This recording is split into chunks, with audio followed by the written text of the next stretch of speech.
बंगाल में अब केंद्र सरकार की महत्वाकांक्षी स्वास्थ्य योजना आयुष्मान भारत प्रधानमंत्री जन आरोग्य योजना का औपचारिक आगाज हो गया है। कोलकाता के नेताजी इंडोर स्टेडियम में आयोजित भव्य कार्यक्रम में पश्चिम बंगाल के मुख्यमंत्री शुभेंदु अधिकारी ने योजना की शुरुआत की। इस मौके पर केंद्रीय स्वास्थ्य एवं परिवार कल्याण राज्य मंत्री अनुप्रिया पटेल भी मौजूद रहीं। पश्चिम बंगाल के करोड़ों लोगों के लिए रविवार का दिन बेहद अहम रहा। राज्य में पहली बार आयुष्मान भारत प्रधानमंत्री जन आरोग्य योजना को औपचारिक रूप से लागू किया गया।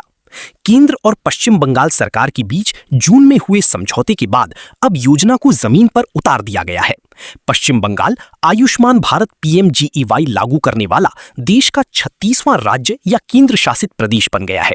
इस योजना के दायरे में पश्चिम बंगाल के करीब 1,43,00,000 परिवार आएंगे, यानी लगभग 6 करोड़ लोगों को स्वास्थ्य सुरक्षा कवच मिलने का रास्ता साफ हुआ है। पात्र परिवारों को हर साल 5 लाख रुपए तक का कैशलेस इलाज उपलब्ध कराया जाएगा। योजना की खास बात यह है कि लाभार्थी देश के दूसरे हिस्सों में भी सूचीबद्ध अस्पतालों में इसका लाभ उठा सकेंगे। भारत सरकार और राज्य सरकार दोनों ने मिलकर आज जो हमारा लक्ष्य है यूनिवर्सल हेल्थ कवरेज का, यानी इस राज्य के हर नागरिक को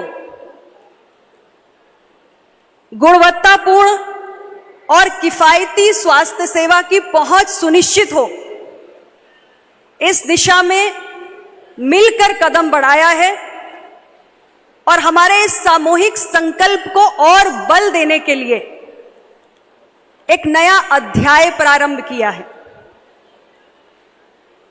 आज 16 अगस्त है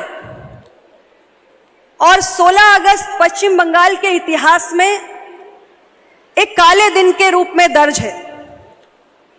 अभी हमारे भाई माननीय केंद्रीय मंत्री सुकान मजूमदार जी उसकी चर्चा भी कर रहे थे,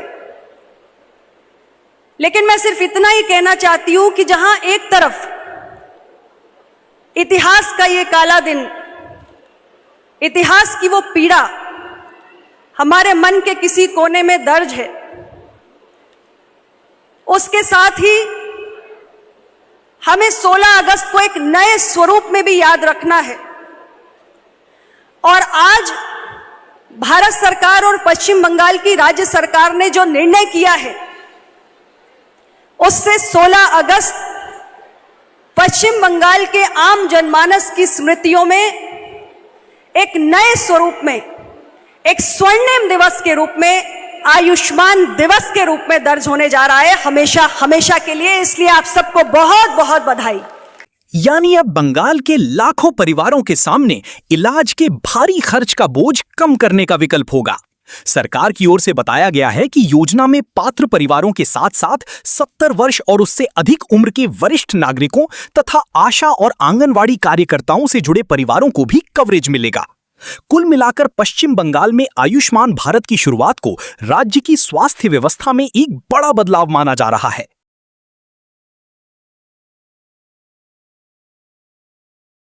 और पश्चिम बंगाल में आज 1030 ऐसे प्राइवेट और सरकारी अस्पताल हैं जो इस योजना के तहत एम्पैनल्ड हो चुके हैं, संबद्ध हो चुके हैं। यानी इनमें से किसी भी अस्पताल में जाके जो भी एलिजिबल बेनिफिशियरी है, जो भी पात्र व्यक्ति है, वो 5 लाख रुपए के मुफ्त इलाज की सुविधा ले सकता है। लेकिन साथ ही मैं आप सबको यह भी कहना चाहती हूं कि हमारे बंगाल के बहुत सारे आमजन देश के दूसरे राज्यों में भी जाते हैं और हमारी इस योजना के अंदर हमने इंटर स्टेट पोर्टेबिलिटी का एक फीचर रखा है, एक प्रावधान रखा है।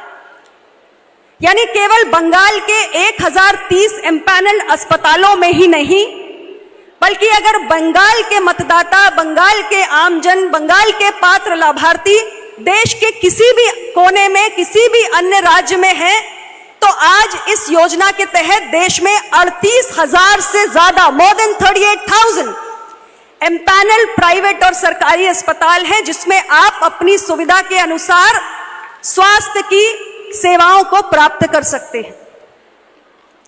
और ये एक ऐसी योजना है जिसमें आज हमारी जो स्वास्थ्य कर्मी है, जो पोषण कर्मी है, आशा बहनें हैं, आंगनवाड़ी कार्यकर्त्रियां हैं, उन्हें भी इस 6 करोड़ में सम्मिलित किया गया है। 3 लाख से ज्यादा हमारे पश्चिम बंगाल की ऐसी फ्रंटलाइन हेल्थ केयर वर्कर्स हैं, आशा और आंगनवाड़ी, जो भी इस योजना की लाभार्थी हैं।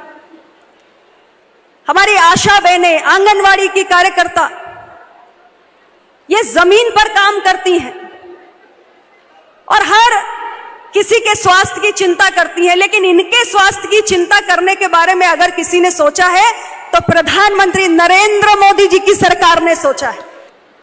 तो अब वो सारी सुविधाएं कुछ ही समय में राज्य की जनता को भी उपलब्ध होंगी। कुल मिलाकर इन सारे प्रयासों से हमारी कोशिश यही है, इलाज पर होने वाला खर्च कम हो, दवाओं पर होने वाला खर्च कम हो और एक आम नागरिक के लिए स्वास्थ्य कोई बहुत बड़ी चिंता का विषय न रह सके। अब देखना होगा कि योजना का लाभ पात्र लोगों तक कितनी तेजी से पहुंचता है और अस्पतालों में इसके क्रियान्वयन की तस्वीर कैसी रहती है। PS न्यूज इंडिया के लिए पश्चिम बंगाल के कोलकाता से प्रभाकर गुप्ता की रिपोर्ट।